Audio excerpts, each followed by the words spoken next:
Hello दोस्तों, welcome back to exam select. मैं कुलदीप स्वागत करता हूं आपका। आज की वीडियो में हम कवर करेंगे वैदिक एज में लेटर वैदिक एज को। पहले हमने क्या कवर किया था? हमने किया था अर्ली वैदिक एज। अर्ली वैदिक एज के बारे में हमने पढ़ा, ये कब से कब तक चली थी? 1500 बीसी से 1000 बीसी तक। लेकिन अब हम पढ़ेंगे लेटर वैदिक एज के बारे में, जो कि चलेगी हमारी 1000 बीसी से लेकर 600 बीसी तक। लास्ट वीडियो में मैंने आपको 500 बीसी बोला था, लेकिन वो मिस्टेक हो गई है। वहाँ पे 500 बीसी ना होकर 600 बीसी है। तो 600 बीसी तक हमारी लेटर वैदिक एज चलती है, उसके बारे में हम कवर करेंगे।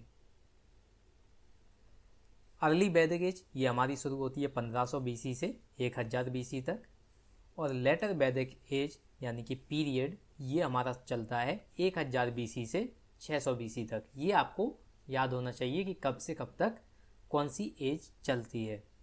ये आप 4 वेद देख रहे हैं, जो कि हमने लास्ट वीडियो में कवर किए हैं। लेटर वैदिक पीरियड स्टार्ट होता है 1000 बीसी से, जो कि 600 बीसी तक चलता है। लेटर वैदिक पीरियड में आपको एक मेन चीज़ जो मिलेगी वो है आयरन एज। आयरन एज यहाँ पे शुरू हो गई है। यहाँ पे क्या हुआ? आयरन का डेवलपमेंट शुरू हो गया। आयरन यहाँ पे मिल चुका है, इन लोगों को पता चल गया है कि आयरन भी एक मेटल होता है। तो iron age beginning in India ये कब होती है? लेटर वैदिक पीरियड में। ऑलमोस्ट ये आपको देखने को मिलेगी 800 बीसी के आसपास। 800 बीसी 1800 बीसी में ये स्टार्ट हो गई थी। Changes and development compare too early वैदिक पीरियड। अब चेंजेस क्यों नहीं होंगे? चेंजेस क्यों होंगे? क्योंकि आयरन मिल चुका है। आयरन से आपको भी पता ही है पूरी सिविलाइजेशन बदल जाती है। पूरी दुनिया में जो भी चीज़ें हैं, अगर वो आयरन मिल जाए तो वो बदल जाएंगी। तो आयरन की वजह से बहुत सारे चेंजेज हुए, डेवलपमेंट हुए, जो कि अर्ली वैदिक पीरियड में देखे नहीं गए थे। तो ऐसे भी डेवलपमेंट हुए जो कि सोचे भी नहीं गए थे। तो बहुत ज़्यादा डेवलपमेंट हुआ, जैसे कि जंगलों को काट दिया, लैंड बना लिया अपने लिए, खेती के लिए, बहुत सारी चीज़ें हुई। तो ये सब कुछ हुआ लेटर वैदिक पीरियड में। फिर ज्योग्राफी देख लेते हैं। लेटर वैदिक पीरियड में ज्योग्राफी कैसी थी? Aryan moved eastward. ईस्टवर्ड क्या मतलब? इसका मतलब है पहले कहाँ थे वो? पहले आर्यंस कहाँ रह रहे थे? उन्हें गंगा के बारे में कितना पता था? केवल एक ही बार मेंशन किया था गंगा को, तो कुछ ज़्यादा पता नहीं था। तो ऑलमोस्ट वो क्या, गंगा के जो वेस्ट का एरिया है इधर ही रह रहे थे, जो इंडस वाला एरिया है इधर रह रहे थे। लेकिन अब क्या है, वो धीरे धीरे ईस्टवर्ड मूव हुए, ईस्टवर्ड और साउथवर्ड। इसलिए अब आपको देखने को मिलेगा कि गंगा का भी बहुत ज़्यादा मेंशन किया गया है, बहुत बार, और विंध्यन का भी मेंशन किया गया है। विंध्यन क्या है? एक पर्वत श्रृंखला है। और इसी के साथ साथ अरेबियन सी का भी यहाँ पे आपको जिक्र देखने को मिलेगा। आपको सी के बारे में मेंशन मिलेंगी चीज़ें। सो ये ईस्ट वाइड और साउथ वाइड मूव करते हैं आर्यन, जो कि आपको बिहार के आसपास ये फैले हुए दिखेंगे। बिहार तक ये पहुँच गए थे। Centre of culture now shifted from Saraswati to Ganges. ये हमने देखा कैसे? क्योंकि वो पहले क्या था, इंडस वाले रीजन में रह रहे थे। इंडस वाला रीजन ये जो यहाँ पे आपको झेलम, चेनाब, रावी, ब्यास, सतलज और फिर उसके बाद सरस्वती, ये जो नदी हैं, ये जो एरिया कवर करती हैं, उसमें ये पहले रह रहे थे। लेकिन अब क्या हुआ, जो गंगा वाला एरिया है वहाँ पे ये शिफ्ट हो गए, गंगा यमुना वाला। Doab became the main centre of Aryans. अब इसका मतलब क्या है? जो आप देखेंगे कि यहाँ से गंगा निकली हुई है, यहाँ से यमुना निकली हुई है, तो इसके बीच का जो एरिया है, ये जो रीजन है, इसमें आपको बहुत ज़्यादा फर्टाइल मिट्टी देखने को मिलेगी। यहाँ पे आपकी बेस्ट खेती देखने को मिलेगी। यहाँ पे जो भी लोग रहते हैं उनके पास आपको बहुत अच्छे तरीके से चीज़ें देखने को मिलेंगी कि कितने अच्छे तरीके से वो खेती करते हैं। तो ये बेस्ट रीजन होता है खेती के लिए, बहुत ज़्यादा फर्टाइल यहाँ पे ज़मीन होती है। तो ये इनका मेन सेंटर बन गया। मेन सेंटर बन गया इनका दोआब, जो कि गंगा यमुना दोआब था। अब इस टाइम पे आपको विंध्यन माउंटेन और समुद्र अरेबियन सी के बारे में भी आपको मेंशन देखने को मिलता है। तो ये आपको याद रखना है कि यहाँ पे आपको विंध्यन और अरेबियन सी का भी जिक्र देखने को मिलता है। अब आयरन इंस्ट्रूमेंट यूज किए गए। अब देखिए, आप बताइए, अगर आयरन का इनको पता चल गया कि हाँ ऐसा भी मेटल है, अगर ये यूज कर रहे हैं तो उससे कितना ज़्यादा ये डेवलपमेंट कर जाएंगे। तो इन्होंने क्या किया, आयरन से इन्होंने क्लियर किए जंगल, इनको टूल्स के तौर पे भी लिया। आयरन के जो टूल्स बनाए इन्होंने, इनका बहुत ज़्यादा यूज किया, खेती में किया, और भी अन्य चीज़ें जो इन्होंने की, आयरन का बहुत ज़्यादा यूज किया। तो आयरन इंस्ट्रूमेंट से क्या किया इन्होंने, जंगल क्लियर किए, जो ज़मीन है उसकी खुदाई शुरू की। अब खुदाई क्यों करनी पड़ती है, जब आप खेती करते हैं तो हल तो चलाना पड़ेगा, तो हल इन्होंने आयरन के बनाए। तो ये सारी चीज़ें आपको ज्योग्राफी में देखने को मिलेंगी। ये आप देख रहे हैं इस वाले रीजन में ये धीरे धीरे शिफ्ट हो गए। पहले इस रीजन में थे, फिर धीरे धीरे ये इस रीजन में शिफ्ट होते हुए चले गए।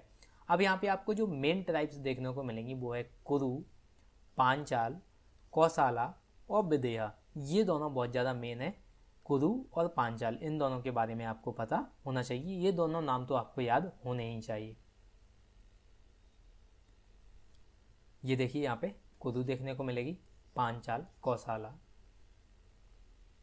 सोशल लाइफ देखते हैं, इस टाइम पे सोशल लाइफ कैसी थी लेटर वैदिक पीरियड में। तो जो वर्ण सिस्टम था वो आगे और डेवलप्ड हो गया। कैसे डेवलप्ड हुआ, ये डिफरेंट कास्ट में अब डिवाइड हो गया। कास्ट का क्या मतलब है, पहले क्या था, ये चल रहा था हमारा क्लास बेस्ड, जो वर्ण सिस्टम था ये क्लास बेस्ड चल रहा था, लेकिन अब क्या हो गया, कास्ट बेस्ड हो गया। यानी कि पहले क्या था, अगर कोई फार्मर है और वो उसे वॉरियर बनना है तो वो बन सकता है। ऐसा नहीं है कि वो एक ही चीज़ में बंध के रह गया है, वो फार्मर बन के ही रह गया है, अब कुछ नहीं कर पाएगा। तो तब क्लास थी, कितनी क्लास थी, टोटल 4 क्लास थी। लेकिन अब क्या है, कास्ट में परिवर्तित हो गई ये चीज़ें। ये कैसे हुआ, ये अकॉर्डिंग टू ऑक्यूपेशन हुआ। यानी कि जो इंसान जो करेगा वो उसी में बन के रह गया। अगर आप फार्मर हो तो आप फार्मिंग ही कर सकते हो हर टाइम, ये नहीं कि आपने अपना ऑक्यूपेशन बदल लिया। तो ये कास्ट में कन्वर्ट हो गया, जो वर्ण सिस्टम था वो कास्ट में डेवलप हो गया। लेकिन स्टार्टिंग में क्या था, ये जो डिवीज़न था वो रिजिड नहीं था। यानी कि अगर आप फार्मर हो तो आप वॉरियर बन सकते हो, आप चाहो तो यहाँ पे रूरल भी बन सकते हो, तो मतलब कुछ भी बन सकते हो, आप एक चीज़ से बंधे हुए नहीं हो। लेकिन धीरे धीरे क्या हुआ, लेटर वैदिक पीरियड में ये सारी चीज़ें रिजिड होती गई। यानी कि आप एक ही चीज़ से बंध के रह जाएंगे। यानी कि अगर आप किसी कास्ट को बिलोंग करते हैं तो आप उसको छोड़ नहीं सकते, वो आपको ज़िंदगी भर जीनी पड़ेगी। फिर इस टाइम पे हमको देखने को मिलता है ब्राह्मण सुप्रीमेसी। अब क्या हुआ, धीरे धीरे ब्राह्मण की जो सुप्रीमेसी है वो बहुत ज़्यादा बढ़ गई। पहले क्या था, केवल थोड़े से रिचुअल्स कराते थे ब्राह्मण, तो ज़्यादा कुछ उनका सुप्रीमेसी नहीं थी। लेकिन धीरे धीरे क्या हुआ, रिचुअल्स में उन्होंने सेक्रीफाइस करवाने शुरू किए, हर एक प्रॉब्लम्स के उन्होंने सॉल्यूशन बताए। तो धीरे धीरे जब वो हर एक चीज़ों को सॉल्यूशन में बदलते गए, तो वो धीरे धीरे इन प्रॉब्लम के सॉल्यूशन बताते गए, लोगों को बताते गए कि आप ऐसा करो तो ये हो जाएगा। अगर आपको कोई परेशानी है, जीवन में कष्ट है, तो आप यज्ञ कीजिए, ये हो जाएगा, इससे आप सही हो जाओगे। तो ये सारी चीज़ें ब्राह्मण सुप्रीमेसी को आगे बढ़ाती गई। फिर स्टेटस ऑफ वुमेन डिक्लाइन, जो वुमेन का जो स्टेटस था वो डिक्लाइन हो गया। यानी कि पहले ये क्या थी, पॉलिटिकल असेंबली में जा सकती थी, उसमें भाग ले सकती थी, एजुकेशन ले सकती थी ये। अब ये सारी चीज़ें इनकी डिक्लाइन होती गई, इनका जो स्टेटस था वो डिक्लाइन होता गया। तो यानी कि अब ये एजुकेशन नहीं ले सकती, पॉलिटिकल असेंबली में ये पार्ट नहीं ले सकती, तो ये सारी चीज़ें इनकी प्रोहिबिट कर दी गई। Women were prohibited to attend the political assemblies. इसका क्या मतलब है कि पहले ये असेंबलीज में भाग ले सकती थी, उनको अटेंड कर सकती थी, उनमें अपनी राय दे सकती थी। लेकिन अब क्या हुआ, ये असेंबलीज में बंद हो गई जाना, इनको ये अनुमति नहीं दी गई कि अब आप असेंबली में आएँ। तो इनको ये सारी चीज़ें प्रोहिबिट कर दी गई। फिर कुछ आपको हिंदू मैरिज देखने को मिलेंगी जो बहुत बहुत अलग तरीके की हैं, जैसे कि ब्रह्म विवाह है, दैवा विवाह है। ये सारी विवाह अलग अलग डिफ्रेंशिएट करते हैं एक दूसरे से। यानी कि अगर कोई अपनी बेटी को दान देता है तो वो अलग विवाह होगा, कोई अगर स्वयंवर जीतता है तो वो अलग विवाह होगा, कोई अगर लव मैरिज करता है तो वो अलग विवाह होगा। तो इस तरीके से विवाह भी बहुत सारे टाइप्स के थे इस टाइम पे, जैसे कि अरसा विवाह, प्रजापति विवाह, गांधर्व विवाह, असुरा विवाह, राक्षसा विवाह और पैशाचा विवाह, या और भी बहुत सारे हैं, लेकिन ये मैंने केवल इतने ही आपको बताएं। ये आपको याद करना ज़्यादा इम्पोर्टेंट है नहीं, एक भी आपको याद करने की ज़रूरत नहीं है, ये मैंने बस आपको समझ के लिए थोड़े से बताए हैं। फिर देखते हैं सोशल लाइफ इस टाइम की। सोशल लाइफ में हमको क्या क्या चीज़ें देखने को मिलती हैं। उपनयन सेरेमनी, उपनयन सेरेमनी होती थी जिसमें कि एक धागा होता था, उसको बांधा जाता था। जैसे कि आपने देखा होगा जो ब्राह्मण लोग होते हैं उनके यहाँ एक जनेऊ सेरेमनी मनाई जाती है। जनेऊ सेरेमनी में क्या होता है, इसमें क्या होता है, धागा पहनाया जाता है ब्राह्मण को जिसको जनेऊ कहा जाता है। तो कुछ उसी तरीके से यहाँ पे भी सेक्रेड थ्रेड का यूज किया गया जो कि वैदिक मंत्राज के अकॉर्डिंग था, यानी कि जो मंत्र हैं उनके साथ इसको पहनाया जाएगा।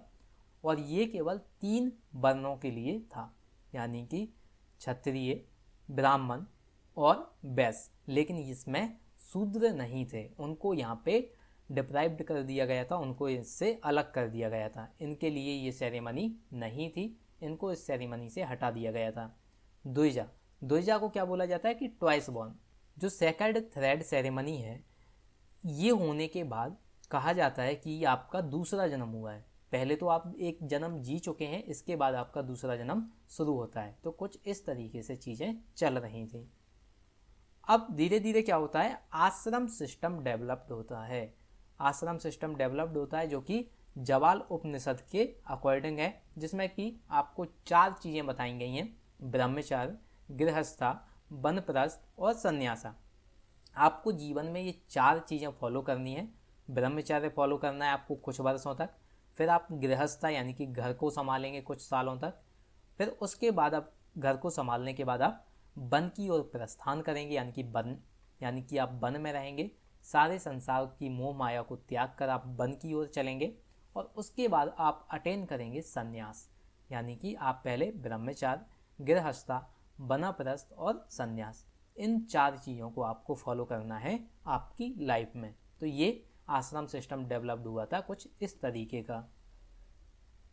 अब देखते हैं पॉलिटी के बारे में। पॉलिटी में हमें क्या क्या देखने को मिलता है। असेंबली सभा बिकेम लेस पावरफुल। पहले क्या था, असेंबली बहुत ज़्यादा पावरफुल थी।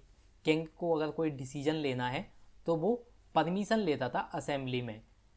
असेंबली के जो लोग हैं उनसे परमिशन लेगा, अगर उनकी मंजूरी है तो ही वो काम होगा, नहीं तो नहीं होगा। लेकिन अब क्या हुआ, धीरे धीरे असेंबली जो सभा लेस पावरफुल हो गई। इससे क्या हुआ, अब ये लेस पावरफुल हो गई तो किंग क्या होगा, ये मोर पावरफुल होगा, क्योंकि अब इसके अधिकार ज़्यादा हो गए ना। King played great role in administrating criminal law. तो इसका बहुत ज़्यादा रोल हो गया जो क्रिमिनल लॉ हैं उनको एडमिनिस्टर करने में, तो बहुत ज़्यादा किंग का रोल बढ़ गया था। King did not possess a standing army. अभी भी राजा के पास कोई भी स्टैंडिंग आर्मी नहीं थी, यानी कि कोई भी 24 घंटे आर्मी नहीं थी।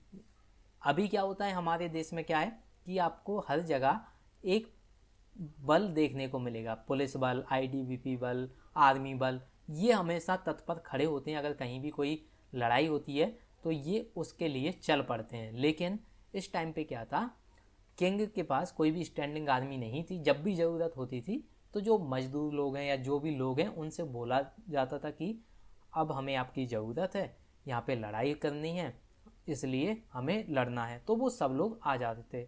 लेकिन ऐसा नहीं था कि हमारे पास एक स्टैंडिंग आर्मी है तो उससे क्या होगा कि जो भी आक्रमण करेगा तो हम विद इन मिनट में उस पर भी आक्रमण कर पाएंगे, तो ऐसा नहीं था।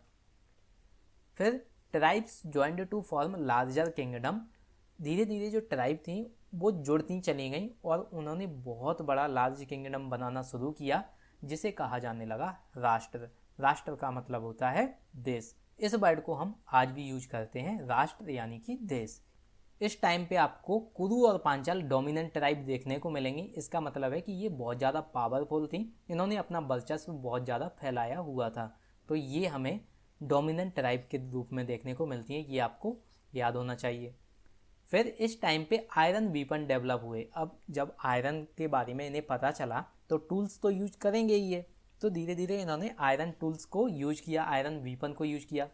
अब जब हथियार बने, आयरन के हथियार बनेंगे तो क्या होगा, लड़ाई शुरू होगी, वॉर शुरू होगी, और वॉर शुरू होगी किसके ऊपर? लैंड के ऊपर। क्योंकि अब क्या है, कैटल प्रोमिनेंट नहीं है यहाँ पे, कैटल हमारी प्राइमरी ऑक्यूपेशन नहीं है, अब क्या है, लैंड हमारी प्राइमरी ऑक्यूपेशन है। इसीलिए अब वॉर होंगी तो किस पे होंगी? लैंड पे, ना कि कैटल पे। फिर कुछ एडमिनिस्ट्रेटिव ऑफिसर्स देख लेते हैं कि इनको क्या कहा जाता था। पुरोहित इसे कहा जाता था प्रीस्ट, ग्रामिनी सेनानी यानी कि हेड ऑफ वॉरियर, रत्नानी ये एडवाइजर होता था किंग का, राजा का सलाहकार यानी रत्नानी, सग्रहित्री ये ट्रेजरर यानी कि ये जो भी धन दौलत है उसकी ये देखभाल करेगा, कौन? सग्रहित्री। भागदुआ ये टैक्स कलेक्टर था। जब अब क्या था, पहले टैक्स नहीं लगता था लेकिन अब धीरे धीरे टैक्स लगना शुरू हुआ, तो ये टैक्स कलेक्टर था, जगह जगह जाके टैक्स कलेक्ट करता था लोगों से, भागदुआ। फिर इकोनॉमी कैसी थी इस टाइम पे ये देखते हैं। अब क्या है, एग्रीकल्चर मेन ऑक्यूपेशन बन गया है। पहले हमारा क्या था, कैटल मेन ऑक्यूपेशन थी, लेकिन अब क्या हो गया, कैटल ना होकर एग्रीकल्चर हमारा मेन ऑक्यूपेशन हो गया। एग्रीकल्चर मेन ऑक्यूपेशन होने से क्या हुआ, लैंड बिकेम मोर वैल्यूएबल। अब आप अगर एग्रीकल्चर करते हैं, क्रॉप उगाते हैं, तो आप कहाँ क्रॉप उगाएंगे? लैंड पे ना। अब लैंड अगर आपको चाहिए तो आपको बहुत सारी चीज़ें करनी होती हैं, फॉरेस्ट को आपको क्लीन करना पड़ेगा, तो इसीलिए लैंड बहुत ज़्यादा वैल्यूएबल चीज़ बन गया, ये बहुत ज़्यादा वैल्यू इसकी बढ़ गई। तो इससे क्या हुआ कि अब लैंड पे वॉर होना स्टार्ट हो जाएंगी, क्योंकि एक राजा दूसरे राजा से लैंड पे ही वॉर करेगा। एग्रीकल्चर से क्या हुआ, सेडेंटरी लाइफ शुरू हो गई। सेडेंटरी का मतलब क्या होता है कि अब लोग एक ही जगह रहेंगे, नोमैड बन के नहीं रहेंगे। नोमैड का मतलब क्या था, घूमते फिरते थे, आज यहाँ है कल वहाँ है फिर कहीं और हैं, लेकिन अब क्या है, एक जगह पे स्थिर हैं, अब कहीं नहीं जाएंगे, क्योंकि हमारे पास एग्रीकल्चर है, हमारे पास फूड है, खाना खाएंगे और एक जगह रहेंगे। वाइड वेराइटी ऑफ क्रॉप्स, बहुत ज़्यादा हमें वेराइटी देखने को मिलती है क्रॉप्स की इस टाइम पे। आयरन इंस्ट्रूमेंट को बहुत ज़्यादा यूज किया गया है इस टाइम पे। ऑक्सन ड्रॉन प्लग, अब क्या आपने देखा होगा गांव में, अगर आप कभी गए हों तो आपने देखा होगा कि एक हल होता है, कुछ इस तरीके का हल देखने को मिलेगा आपको, जो कि यहाँ पे आपको बैल इसे खींचता हुआ दिखेगा। तो ये कुछ इस तरीके से ये ज़मीन में धंस जाएगा और बैल इसे खींचेगा तो ये खोदता हुआ चला जाएगा ज़मीन को। तो इस तरीके से ऑक्सन का यूज किया गया और हल का यूज किया गया, किस लिए? एग्रीकल्चर के लिए। नाउ लैंड बिकेम प्रॉपर्टी, अब ये लैंड जो थी, ज़मीन जो थी, अब ये प्रॉपर्टी बन गई। अर्बन सेंटर डेवलप्ड, क्या हुआ जब एग्रीकल्चर हुआ और ये बहुत ज़्यादा लेवल पे हो गया, जो फूड प्रोड्यूस था वो हमारा इंक्रीज हो गया, बहुत ज़्यादा इंक्रीज हो गया, इतना कि हम उसे स्टोर करने लगे और उसको एक्सपोर्ट भी करने लगे। अब एक्सपोर्ट कब करते हैं हम, जब हमारे पास चीज़ें ज़्यादा हो जाती हैं। तो इतना ज़्यादा हो गया कि एक्सपोर्ट करने लगे, उससे क्या हुआ कि लोग जो हैं अब वो दूसरा काम भी कर सकते हैं। अब ज़रूरी नहीं कि हर कोई खेती ही करे, 10 लोग खेती करेंगे, 2 लोग कुछ और कर लेंगे, तो ऐसा होने लगा। इससे क्या हुआ, अर्बन सेंटर डेवलप हो गए, जैसे कि हस्तिनापुर आपको देखने को मिलेगा। फिर हमको गिल्ड सिस्टम देखने को मिलता है। गिल्ड सिस्टम मतलब कि जो व्यापारी हैं उनका संगठन बन गया, जो फार्मर हैं उनका संगठन बन गया, तो इस तरीके से हमें गिल्ड सिस्टम देखने को मिलता है। गोल्ड, सिल्वर और आयरन, इन तीनों का मेंशन किया गया है इस टाइम पे, यानी कि इन तीनों के बारे में पता चल चुका है आर्यन को। गोल्ड भी जानने लगे हैं वो, सिल्वर के बारे में भी और आयरन के बारे में भी। आपको एक वर्ड याद रखना है, अयस। अयस का मतलब होता है मेटल, मेटल को आप अयस भी बोलते हैं, तो ये वर्ड आपको याद होना चाहिए। अब देखते हैं रिलीजन और फिलॉसफी। इस टाइम पे रिलीजन और फिलॉसफी किस तरीके की थी। प्रजापति ये मोस्ट इंपोर्टेंट गॉड थे इस टाइम के। कब? लेटर वैदिक पीरियड के मोस्ट इंपोर्टेंट गॉड माने गए हैं प्रजापति। रुद्र जो गॉड हैं इन्हें डेस्ट्रॉयर कहा जाता था, और ये एनिमल्स के भी भगवान कहे जाते थे, गॉड ऑफ एनिमल रुद्र कहे जाते थे। विष्णु प्रोटेक्टर ऑफ पीपल कहे जाते थे, ये लोगों के प्रोटेक्टर थे। Pushan protector of cows. तो ये आपको याद रखना है, प्रजापति अब मोस्ट इंपोर्टेंट गॉड बन गए। पहले कौन थे?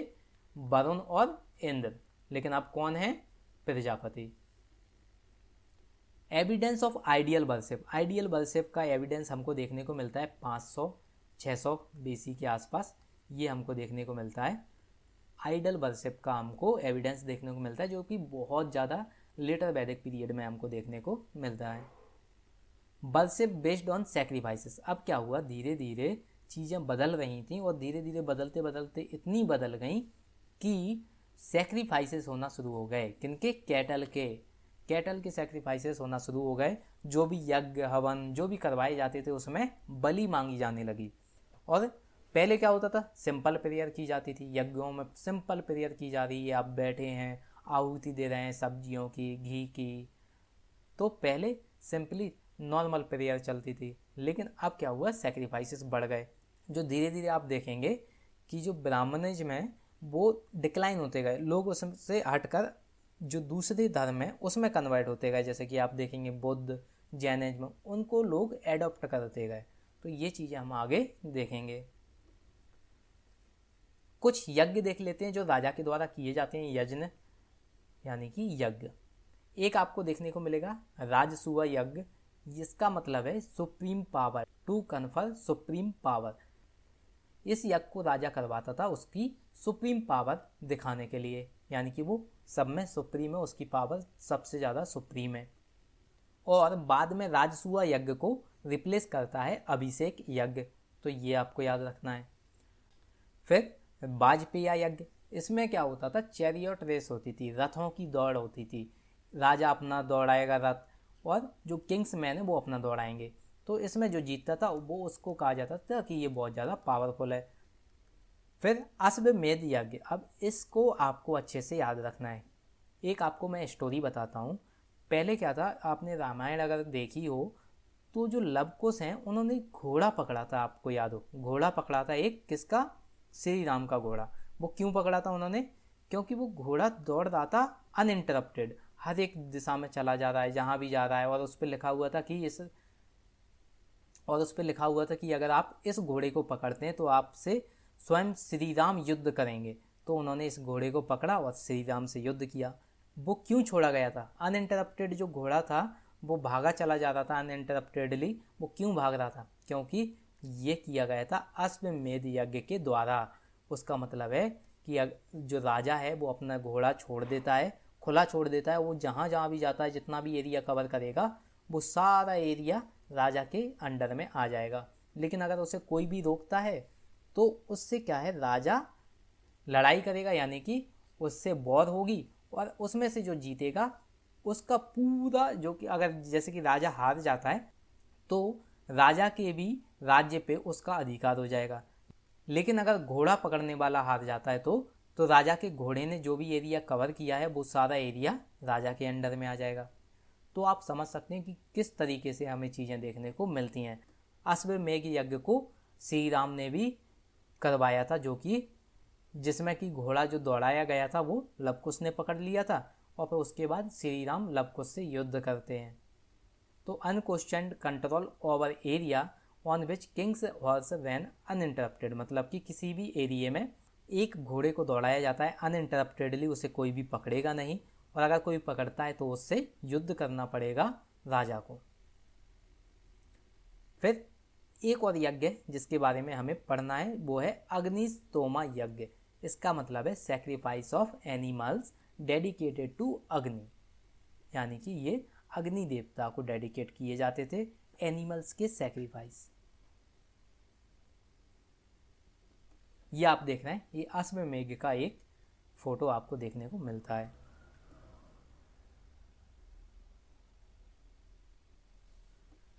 फिर इस टाइम की हम सोशल लाइफ देख लेते हैं, किस तरीके की सोशल लाइफ थी। धीरे धीरे वैदिक पीरियड का अंत होता जा रहा था, और उस टाइम पे हमको देखने को मिलता है कि एक स्ट्रॉन्ग रिएक्शन आता है लोगों का, जो कि प्रीस्टली डोमिनेशन के खिलाफ आता है, रिचुअल्स के खिलाफ आता है। क्योंकि यहाँ पे सेक्रीफाइसेस बहुत ज़्यादा किए जा रहे थे, इसलिए बहुत ज़्यादा लोगों का यहाँ पे गुस्सा देखने को मिलता है। तो ये सारी चीज़ें हमको देखने को मिलती हैं कि बहुत ज़्यादा स्ट्रॉन्ग रिएक्शन देखने को मिलता है लोगों का प्रीस्टली डोमिनेशन के against. Reflection of this mood is found in Upanishad. जो भी हमें ये चीज़ें देखने को मिलती हैं ये मिलती हैं हमें उपनिषद में। उपनिषद हमें बताता है कि Brahma emerged as the supreme entity. Brahma जो देवता हैं, जो भगवान हैं, वो सुप्रीम एंटिटी के रूप में हमें देखने को मिलते हैं। उपनिषद फॉलोड प्रिंसिपल ऑफ ज्ञान। उपनिषद ने ज्ञान के प्रिंसिपल को फॉलो किया है। इसका मतलब होता है true knowledge for peace, true knowledge for peace और immortality of soul and salvation. तो ये आपको याद रखना है कि उपनिषद क्या करता है, ज्ञान की प्रिंसिपल को फॉलो करता है। तो आज की वीडियो में हमने कवर किया लेटर वैदिक पीरियड को, लेटर वैदिक पीरियड को हमने कवर किया। इसके बाद हम पढ़ेंगे जैनिज्म और बुद्धिज्म के बारे में, इनकी किस तरीके से शुरुआत होती है, ये क्यों आए, किस तरीके से इनकी शुरुआत हुई। क्योंकि हम पहले से ही बहुत सारे धर्म थे, हमारा हिंदू धर्म चल रहा था, तो इसके बाद भी ऐसा क्या हुआ कि जैनिज्म और बुद्धिज्म को आना पड़ा। तो ये हम अगली वीडियो में कवर करेंगे। और ये जैनिज्म और बुद्धिज्म ये आपको पढ़ना बहुत ज़्यादा इम्पोर्टेंट है, क्योंकि आपको हर एक एग्ज़ाम में ये क्वेश्चन देखने को मिलेंगे ही कि जैनिज्म की शुरुआत क्यों की गई, क्या इनके रीजन थे, और डिक्लाइन हुए तो क्या रीजन थे। तो ये सारी चीज़ें हम अगली वीडियो में कवर करेंगे। So thank you for watching this video.